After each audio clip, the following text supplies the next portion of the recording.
Hai, ketemu lagi dengan HRD Santuy. Di sesi kali ini adalah sesi tanya HRD, di mana teman-teman bisa langsung menanyakan terkait pekerjaan atau karir di komen di bawah. Nanti saya akan jawab melalui video saya berikutnya.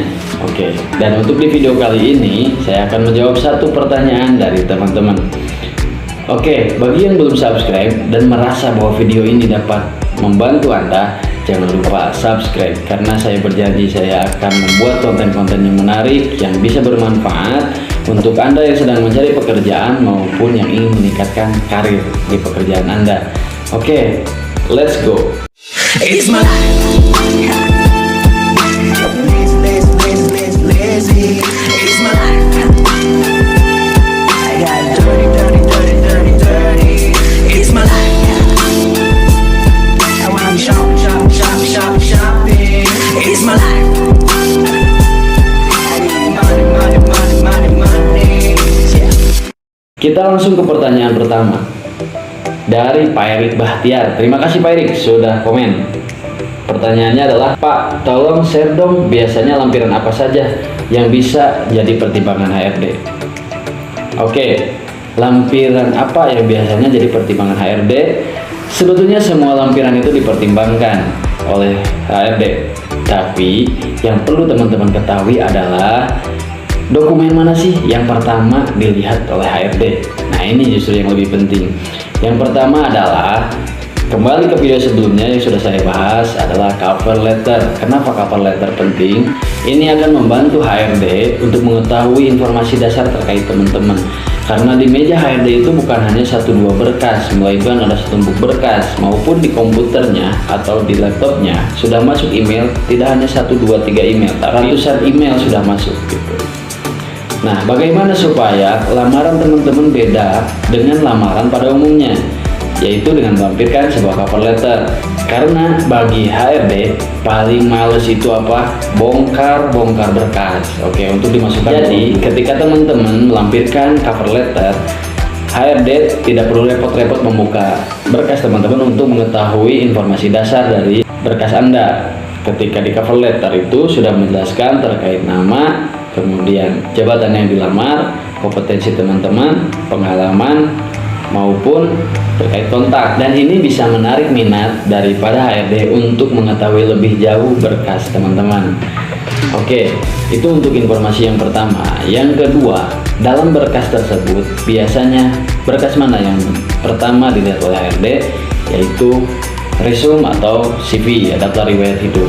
Kenapa HRD langsung melihat ke CV? Karena biasanya informasi-informasi yang dibutuhkan oleh HRD semuanya sudah ada di CV, mulai dari data diri, pendidikan, pengalaman pekerjaan, maupun pelatihan-pelatihan yang sudah pernah diikuti oleh si calon kandidat gitu.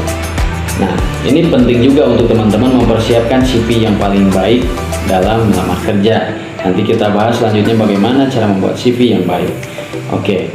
Dan apa saja sih berkas yang harus dilampirkan di berkas lamaran teman-teman? Biasanya yang harus dilampirkan untuk keperluan melamar kerja ke perusahaan diantaranya adalah, yang pertama CV atau daftar riwayat hidup, kemudian yang kedua adalah surat lamaran pekerjaan, yang ketiga adalah fotokopi KTP, fotokopi KK, kemudian pas foto teman-teman, pas foto terbaru, kemudian fotokopi ijazah, fotokopi transkrip nilai, kemudian SKCK untuk memastikan bahwa teman-teman tidak pernah terlibat tindak kriminal. Kemudian yang selanjutnya adalah surat keterangan sehat dari pihak medis atau surat keterangan sehat dari dokter. Oke, dan di masa pandemi sekarang diperhatikan juga terkait kartu vaksinasi untuk memastikan bahwa teman-teman sudah divaksin. Oke, yang terakhir terkait lampiran, apakah teman-teman perlu melampirkan sertifikat atau piagam-piagam? Ini juga sangat membantu, tapi jangan asal melampirkan. Lampirkan sertifikat pelatihan maupun piagam penghargaan dari perusahaan sebelumnya yang linier atau yang cocok dengan jabatan yang teman-teman lamar. Contoh pelatihan yang linier diantaranya adalah ketika teman-teman melamar kepada jabatan konten kreator dan teman-teman pernah mengikuti pelatihan desain grafis, pernah mengikuti pelatihan videographer. Nah, itu bisa dilampirkan untuk mendukung bahwa teman-teman memiliki skill tersebut. Contoh yang lain ketika teman-teman melamar ke posisi sales, bisa dilampirkan piagam penghargaan atau piagam pelatihan dari perusahaan sebelumnya. Contoh, teman-teman pernah mengikuti training public speaking, kemudian juga pernah mendapatkan award pelayanan terbaik. Nah, itu juga bisa mendukung CV teman-teman gitu. Ini berkaitan dengan CV yang Anda lampirkan. Di CV Anda memberikan alasan-alasan kenapa perusahaan harus menerima Anda, itu berdasarkan skill, pendidikan, maupun pengalaman yang Anda miliki. Dan ini bisa divalidasi hanya dengan lampiran-lampiran. Contohnya, Anda pernah berprestasi, tentunya harus ada lampiran piagam penghargaan. Dan Anda contohnya memiliki skill videographer, maka Anda melampirkan sertifikat pelatihan. Disitulah fungsi lampiran-lampiran dalam memvalidasi informasi yang Anda sampaikan di CV atau daftar riwayat hidup. Dan ini akan menjadi penguat alasan HRD memanggil teman-teman sebagai kandidat terbaik untuk perusahaan mereka. Semoga membantu. Jangan lupa subscribe, like, dan komen. Salam work-life balance. Terima kasih.